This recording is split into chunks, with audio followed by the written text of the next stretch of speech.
Well, hello everyone. It is the 1st of July in 2022. And while we think about the founding of our country, let me read you our catch of the day for today, which is entitled We the Fallen People.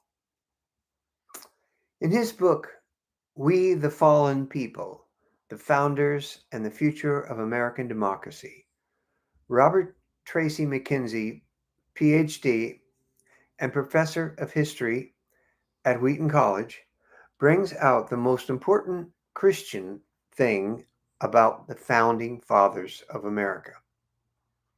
Not that they were Christians, there's a lot of discussion about this with no real conclusion, but that one very important biblical doctrine greatly influenced their thinking, regardless, when it came to the founding of this country.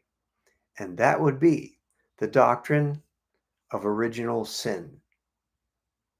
The founding fathers did not believe that human beings were basically good and that believing the best about them, a majority of human beings would always make the right choice for the common good. No, they knew that most of them would make the best choice for their own good because we are predominantly selfish people. And when questioned as to the basis for this conclusion, one of them said truthfully, by knowing my own heart. Or, as Alexander Solzhenitsyn has written, quote, the line separating good and evil passes through every human heart, unquote. Why is this important? Well, because we needed to properly understand both ourselves and the world around us.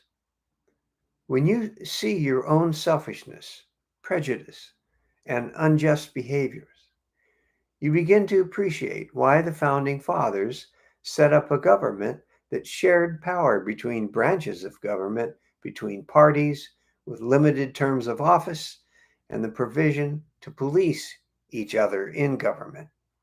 These are all checks and balances against the worst in human nature.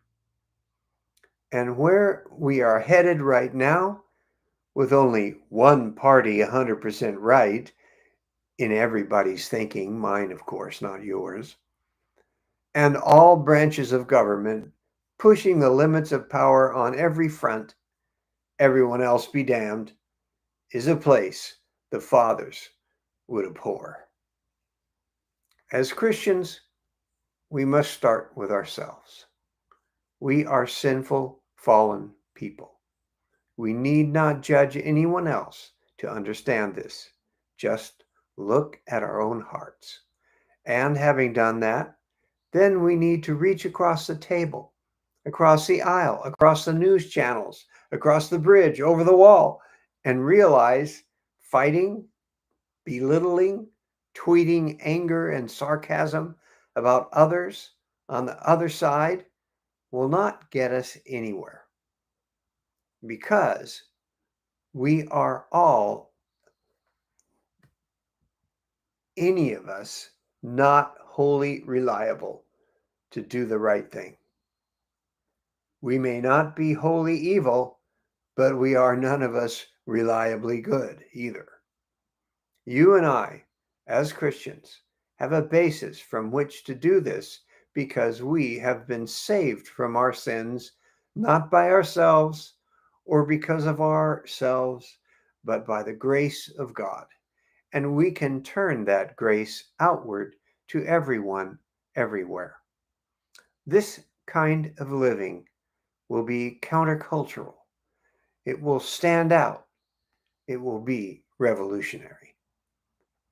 The founding fathers believed that if we found a way to work together humbly in our differences, we would also be guarding against the worst in all of us.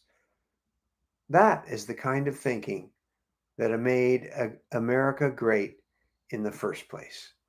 And it's something you and I can recover. Maybe not for the whole country, but certainly for our own relationships. And I'm convinced that living like this will give us opportunity to share the gospel of welcome, grace turned outward, because we all need it. This is John Fisher